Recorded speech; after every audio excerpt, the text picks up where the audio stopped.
Would you like to see your name in print? Would you like to convey an important message to the world? Would you like to promote your business or product? Or would you like to answer some deep questions about yourself and get a deeper awareness of a knowledge or topic? Well, if you've answered yes to any of these questions, then you're ready to write a book. Studies show that about 80% of Americans would like to write a book, but less than 1% actually complete a manuscript. My name is Leonard Simchek, and I'm a psychotherapist and an author, and I'm here to talk about the writing process. I'm going to answer two questions: why write a book, and how do you get started?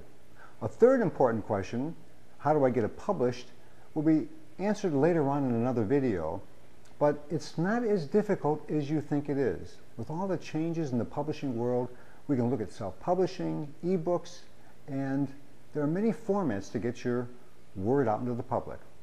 But for now, let's just take a look at why do you even want to write a book? I believe writing is a very sacred art, because writing gives us an opportunity to actually see what we're thinking. How else are we going to know what we're thinking until we actually see it outside of ourselves? And that's what writing does. It deepens a sense of awareness, it deepens insight, and it even increases our knowledge about a particular topic. So if you ever think of wanting to expand your knowledge, you can either teach it or write about it. So that's one of the reasons why it's important to write a book. And we can also get our message out to the public. Now the big question is where do I begin? Let's say I want to write a book. How do I begin? Well, the most important thing is to take a look at what you love. And many writers start off failing because they don't write about their passion. They don't write about what they love.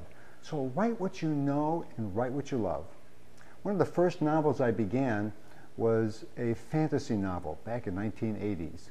And I failed miserably because I wasn't writing about a topic I knew. I was creating a new world, and it was my first major writing project. And then later, when I began writing Cuckoo Forevermore, my first novel, I wrote about psychotherapy.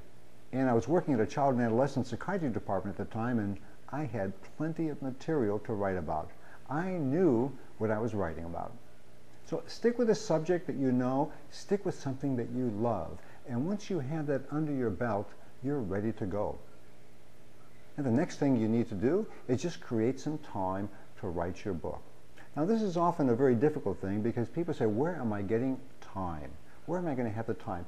Well, if you think about it, if you wrote 1 page a day, over 1 year you'd have 365 pages. If you wrote 1 page every other day, you've got half of that. And when you look at our lives, oftentimes with television it can be quite draining. So just think of maybe taking 1 hour a day or maybe several hours a week to begin to play. And I believe having an atmosphere of play is very important when you write a book. Now the next thing you want to do is have incentives. Make sure you have incentives. It's also helpful to belong to a writer's group. And again, maybe the most important thing is keep writing. Keep writing, keep writing. And if you want any more information, you can always go to my website, www.theroadmaphome.com, and take a look at some of the writing seminars I have to offer. Remember, keep writing.